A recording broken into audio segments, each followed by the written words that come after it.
Olá você que acompanha a Defensoria aqui nas redes sociais e no YouTube. Nós estamos na Semana da Defensoria 2025 e por isso esse podcast é especial. É o podcast Justiça Seja Feita, o podcast da Defensoria Pública do Estado da Bahia. É muito bom ter você com a gente. Continue por aqui. Roda a vinheta.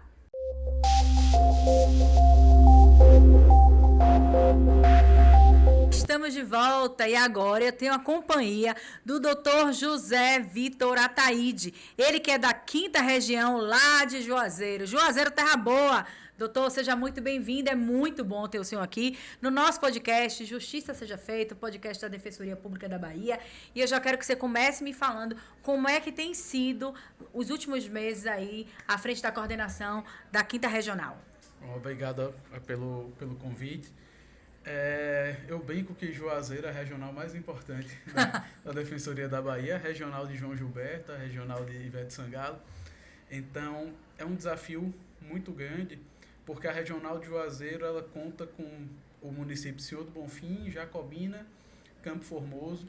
Então, nós temos cerca de 19 defensores e mais uma quantidade significativa de servidores para coordenar. Então, é a minha primeira experiência enquanto coordenador, tenho 7 anos de defensoria, mas foram 7 anos na atividade fim, 7 anos no criminal. Então, o primeiro ponto é entender o funcionamento da defensoria, porque muitas vezes a gente se perde na atividade fim e acaba que a gente não conhece os caminhos. Sim. Por exemplo, quais as nossas portas de entrada? Então, como é que aquela pessoa, aquele nosso assistido que tem aquela primeira demanda, como é que ele vai chegar na defensoria até chegar a um atendimento com o defensor público e ter um ajuizamento. Então, esse funcionamento tem sido, inicialmente era a minha grande dificuldade de entender como é que funcionava, mas felizmente as coisas estão funcionando administrativamente, estamos compreendendo e estamos conseguindo avançar agora no desenvolvimento dos projetos. Maravilha, doutor. Eu queria que o senhor nos explicasse. Cada regional tem suas particularidades, né, de demanda. Lá na 5ª Regional, Juazeiro, Jacobina, quais são as principais demandas que vocês atendem? Bom, as nossas principais demandas, inicialmente a gente tem que compreender que Juazeiro, embora seja um município rico em parte por causa da fruticultura irrigada, Juazeiro tem uma exclusão social muito grande. Juazeiro, nos dados que eu estava pesquisando sobre vulnerabilidade no município, Juazeiro tem quase 40% da sua população em cadastros no CAD único do governo federal, de modo que é uma população significativa que está no nosso público-alvo.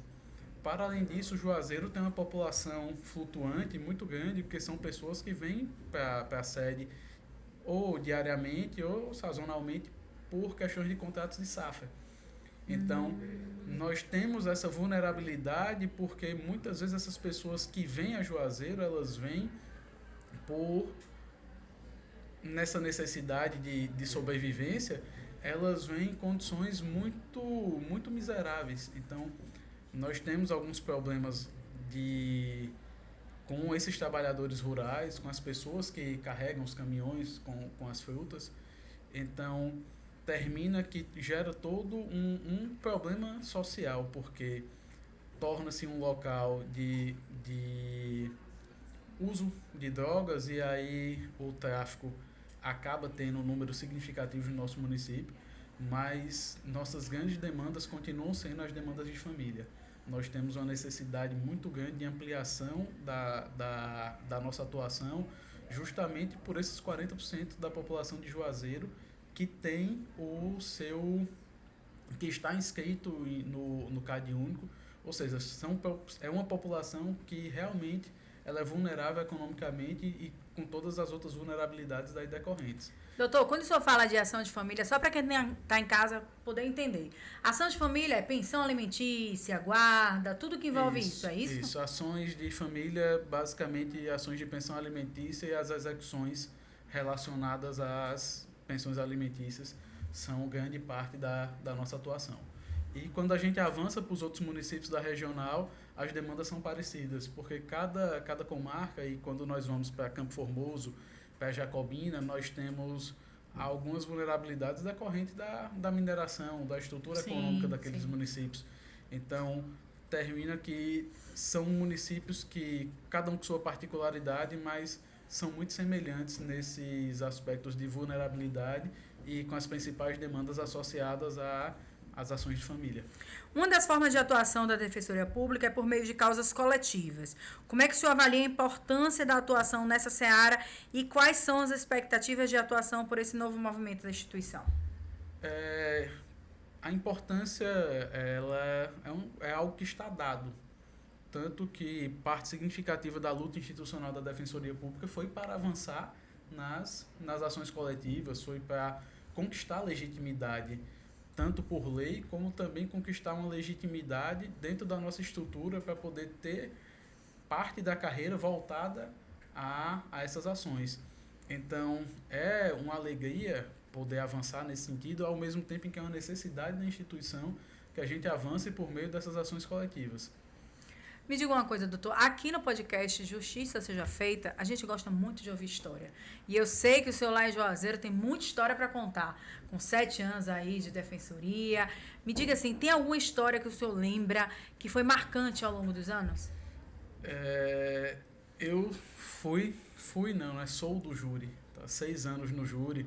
Já estou chegando em quase 200 júris, 200 plenários. Então, termina que para ser defensor no júri, a gente se torna um pouquinho assim um contador de histórias. E assim, então, a gente termina ficando um pouco Forrest Gump, um pouco Chicó. Olha! E a gente vai contando histórias assim, e o júri ele é sempre uma tristeza muito grande, porque independente daquele resultado, uma pessoa morreu. Sim. Então, tem uma família enlutada de um lado, tem uma família desesperada com a possibilidade de prisão do outro. E eu sempre falo que uma das grandes dificuldades do júri é carregar as esperanças de outra pessoa, carregar as esperanças de uma família naquele plenário. E teve um caso que eu até citei ele, escrevi um conto para o livro A Faixa Verde no Júri, acho que foi publicado no terceiro volume. E foi uma mulher, ela já cumpria pena, e ela foi acusada de uma tentativa de homicídio dentro do presídio. E ela foi a primeiro julgamento e foi absolvida por um antigo colega, Dr. Ricardo, que fazia júri em Juazeiro antes da minha chegada. E o tribunal reformou e mandou essa mulher novamente a júri. Só que quando ela vai a júri novamente, ela já estava em liberdade há 4 anos, já tinha cumprido a pena anterior.